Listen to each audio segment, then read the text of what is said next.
तर मित्रांनो, महाराष्ट्र शासनामार्फत सुरू करण्यात आलेल्या मुख्यमंत्री लाडकी बहीण योजना या महत्त्वाकांक्षी योजनेला महाराष्ट्रातील माता भगिनींचा प्रचंड प्रतिसाद लाभला असून आतापर्यंत 1,41,98,898 महिलांनी या योजनेसाठी नावनोंदणी केली आहे।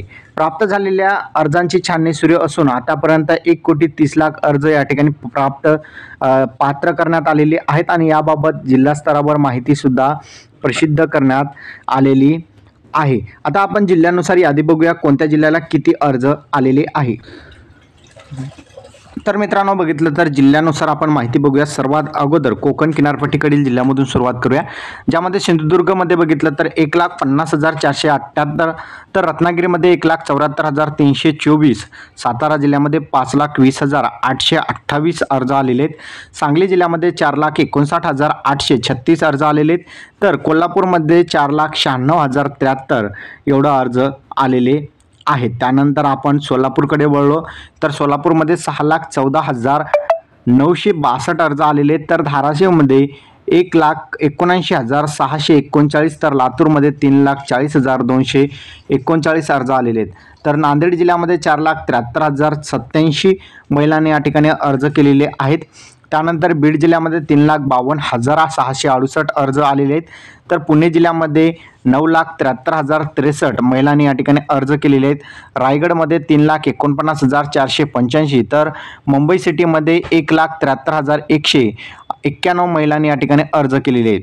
त्यानंतर आपण बघितलं तर या ठिकाणी मुंबई सुबर्धन यामध्ये 3,85,886 अर्ज केलेले आहेत, तर पालघरमध्ये 2,96,051, तर ठाणे जिल्ह्यामध्ये 5,48,110 महिलांनी अर्ज केलेले आहेत, नाशिक जिल्ह्यामध्ये 7,37,708 महिलांनी अर्ज केलेले आहेत, तर अहिल्यानगर म्हणजेच या ठिकाणी अहमदनगरमध्ये 7,08,948 महिलांनी या ठिकाणी अर्ज केलेले आहेत, छत्रपती संभाजीनगरमध्ये 5,41,554, तर जालना जिल्ह्यामध्ये 3,05,548, तर परभणी जिल्ह्यामध्ये 2,57,262, तर हिंगोली जिल्ह्यामध्ये 1,79,145 महिलांनी अर्ज केलेले आहेत।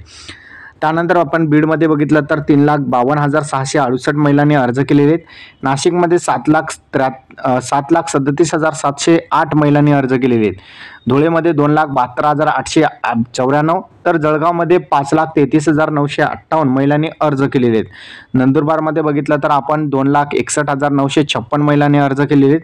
त्यानंतर बुलढाणामध्ये बघितलं तर 3,87,091, अकोलामध्ये 2,61,895, तर अमरावतीमध्ये 4,01,77, वाशिममध्ये 1,88,504, यवतमाळ जिल्ह्यामध्ये 4,67,674 महिलांनी या ठिकाणी अर्ज केलेले आहेत। आता या ठिकाणी बघितलं तर जो आपला नागपूर विभाग आहे त्यामध्ये वर्धा जिल्हा 2,02,349, तर नागपूरमधील जिल्ह्यामध्ये 5,79,404, भंडारामध्ये 2,09,484, गोंदिया जिल्ह्यामध्ये 2,88,920, तर गडचिरोली जिल्ह्यामध्ये 1,56,353 महिलांनी अर्ज केलेले आहेत, चंद्रपूरमध्ये 2,84,967 महिलांनी अर्ज केलेले आहेत। तर अशा प्रकारे बघितलं तर महाराष्ट्रामधील या ठिकाणी जवळपास 1,41,00,000 एवढं अर्ज या ठिकाणी प्राप्त झालेले, त्यापैकी 1,30,00,000 अर्ज जे आहेत मंजूर करण्यात आलेले आहेत महाराष्ट्र शासनामार्फत, म्हणजेच 1,30,00,000 महिलांना या ठिकाणी 3,000 रुपये प्रत्येक महिलांच्या खात्यामध्ये या ठिकाणी जमा केला जाणार आहे। हा व्हिडिओ तुम्हाला कसा वाटला कमेंटमध्ये सांगायचा विसरू नका। चॅनलवर नवीन असाल चॅनलला सबस्क्राईब करा, अशाच महत्त्वपूर्ण अपडेट तुम्हाला रोज मिळत जातील।